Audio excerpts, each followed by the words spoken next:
Hello everyone and welcome back to the channel. Today I'm going to be talking about all the latest AFL trade rumors. So without further ado, let's get straight into the video. So I'm sure most of you guys have probably heard this by now, but basically the first ever contract lodged to a player has officially been given to Reece Conker by Fremantle. It looks like it's basically 100% confirmed now that Reece Conker will join Fremantle on a 3-year deal. Obviously, Monday is the first day of free agency, and I expect it to happen there. Like, even on Richmond's website, they basically said goodbye to Conker. Fremantle also put something on their website saying, like, welcome to the Dockers, Reece Conker. So, I actually think this is a really good addition to Fremantle's list, and actually might not even be the only player in this year's trade period that will go off to Fremantle. Richmond also have Nathan Broad uncontracted, and I don't know about Camden McIntosh. I actually think he's contracted, but I think there was a rumor or something like that there that Camden McIntosh would be in a trade deal to Fremantle. So I just wonder if maybe Camden McIntosh and Nathan Broad are a certainty to stay at Richmond. I really don't know, but yeah, I reckon Reece Conker will be one of the best additions Fremantle have had to their list in a while. Another contract was also recently just lodged to Western Bulldogs player Luke Dalhouse to officially join the Geelong Cats. Now, I think this is a great addition to Geelong considering they don't actually have too much forward pressure, so I think he will definitely come in handy, and he's probably, I'd say, Bulldogs' 4th or 5th best player, so it's pretty good that they were able to get him, and I think he was pick 25 or something they have to give up for him. I also thought it was interesting that today he came in, did a press conference, and even took a couple pictures in his Geelong jersey. So that shows that basically it's 100% a done deal, that if any Western Bulldogs fan was still holding hope, that it's 100% a done deal. Now, I'm going to say something that I know a lot of people have on their mind, and a couple of people will agree with me here, and that is, will Geelong make the 8? My opinion is no, I still think they won't, even if they get Dalhouse and Rowan and keep Duncan and Kelly. I don't know. If they get rid of Kelly, I definitely think they're not going to make the 8. But if they keep Kelly, I think there will be a chance and could finish anywhere maybe 7th to 12th or something like that. I don't know. There's going to be a couple contenders to make the 8 next year. Obviously, Essendon want to get back into it. Brisbane, a lot of people are saying, could give a crack at it.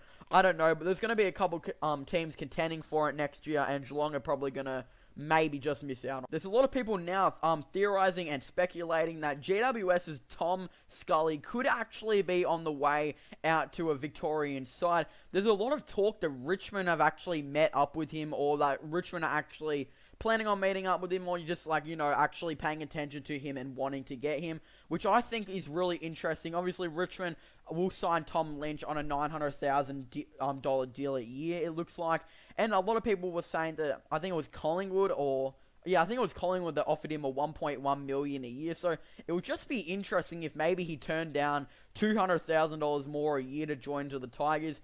I doubt that. I think Collingwood might have offered him just a little bit more than Richmond. I really don't know, but it looks like Tom Scully could actually be on Richmond's radar, and I think it could have been in the conversation with Tom Lynch. Here, maybe we'll put you on a little bit more money than what Collingwood are offering you, and we'll get in another big name or two in obviously Tom Scully. And there's still rumours that Brad Crouch could be coming to the club. Now, obviously, it looks like GWS are going to be getting rid of Dylan Shiel and Rory Lobb. Because obviously they're cap space, and some people are saying Will Setterfield and players like that will be out the door. I just wonder, obviously Tom Scully I think only played a couple games this year because he injured himself. I just wonder if Richmond gave or put up a good enough deal, would they even consider it?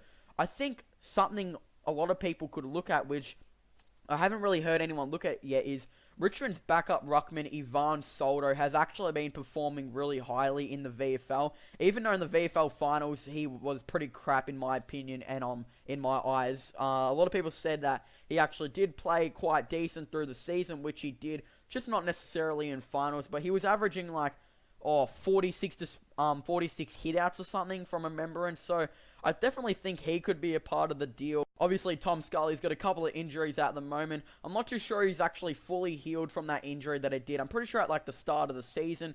But obviously, I think what could be a part of the trade, if it does happen, is GWS want to get rid of some cap, and he's injured. So I think that could play into it. But it could be Richmond's future first round pick. Ivan or Ivan Solder, I don't really know how. I think it's Ivan actually. And maybe something else. I really don't know what they think Scully is worth. I think if he's not injured and all that type of stuff, I think it could be worth maybe like pick 8 or 10 maybe. I don't really know, but something not too high. But I think that, yeah, if you get maybe, if they think in their eyes that we could be a premiership contender, so we could be like pick 16 to 18 next year, then yeah, future round 1, which could be like pick 18 or something, pick 17, pick 17. I don't really know. And then Ivan Soldo, which is, they obviously need a ruckman. And then I don't know what else, maybe another future second or something. I really don't know. But that trade, if it does happen, could become really complicated. And obviously, Richmond, it looks like they still want to get Brad Crouch, which I think is pretty interesting. But make sure you guys leave a like and subscribe to my channel if you are new. And please comment in the comment section down below if Richmond were to trade for Tom Scully, what would they need to do? Like, if you guys were GWS's trade manager and Richmond's trade manager, what do you think the trade would need to do? So yeah, leave a like, subscribe, comment, go subscribe to my gaming channel, my IRL channel, link in the description below, and I'll see you guys next time. Goodbye.